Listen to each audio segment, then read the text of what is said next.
Thank you, Mr. Chairman. And Ms. Pearlstein, do you believe that dereliction of duty is an impeachable offense? The only examples in U.S. history I cited in my testimony, the words dereliction of duty weren't charged, they weren't the articles of impeachment, but those circumstances were where judges, the officers at issue, were either chronically drunk or mentally incapable of performing their duties, or both. Do you believe that failure to uphold your oath to protect the homeland, is that an impeachable offense?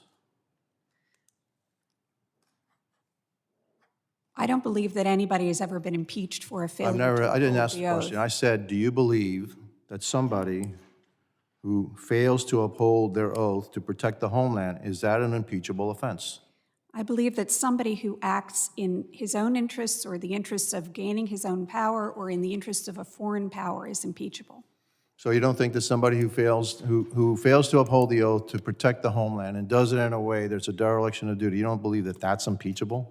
That somehow Congress doesn't have the right to exercise its power of impeachment to remove that individual who is clearly violating his oath and is derelict in his duty? You don't think that Congress can do that?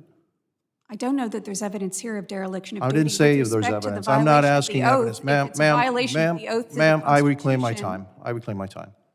I'd like for you to answer my question, not your question. Okay, my question is very specific. I didn't say about this case. I'm just talking in general, all right? In Okay? general, depending on the circumstances, depending on the violation of the Constitution, it's conceivable, yes. Okay, so if we determine that Mr. Mayorkas is derelict in his duty and has failed to uphold his oath to protect the homeland, in our opinion, okay, then is that an impeachable offense? Again, dereliction of duty is different from failure to comply with the oath, right? To the extent the oath, I which said says a both. variety of I said things- both. So, Well, they're two different legal arguments. so I forgive said me. both. Okay? So I've addressed the You can question be, can't about- you be guilty of having doing two things at the same time? I've addressed the impeachability of dereliction of duty. Okay, The very question good. of the oath is something separate. To the extent it raises an allegation of a violation of the Constitution, it is potentially impeachable, but here, the Supreme Court has rejected that argument. I don't believe they have, but anyway, I'll move on. Is a violation of law, is that when an individual clearly violates the law, is that an impeachable offense? Depending on the law, I guess, right? I mean, how serious that law is that your interpretation? Impeachment, right, is only about a certain category of offenses. It only addresses a certain category of offenses. It has to be an offense similar to treason or bribery, that is, an offense against the system of government, not any ordinary criminal offense, something that disrupts the structure of the Constitution or our system of government. Very good. Okay, thank you. So, allowing millions and millions of people to come into the United States, violating the clear intent of Congress when it says that in order to be paroled in the United States, it has to be done on a case-by-case basis, and you do it on a mass basis.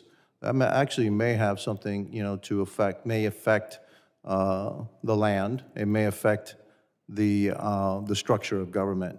I would argue that, and so I guess it's up to the Supreme Court to determine that eventually. Now, Ms. Dunn, let me say that I feel deeply for you and your loss. Actually, in my extended family, we had the same kind of loss due to fentanyl. Do you believe that the multinational criminal organizations, the cartels that are working across the border, do you believe that they are terrorist organizations, for lack of a better word? Yes, sir, I do. And they're guilty of mass murder? Yes, sir, I do believe that. And I do too. And I believe also one of the things that Mr. Mayorkas has shown to be derelict in his duty is the absolute failure of this administration to combat what I consider to be terrorist organizations, which are the Mexican drug cartels that control the border. And by the way, I also believe the Biden administration is actually helping those organizations by not stemming the flow of illegal immigration, They are enriching those multinational organizations to the tune of billions of dollars, which allows them to produce more fentanyl, which allows them to kill tens of thousands of American citizens. And so for that, too, I believe that Mr. Mayorkas has failed miserably in his duty to protect the homeland. And with that, my time has expired, and I yield back. Thank you.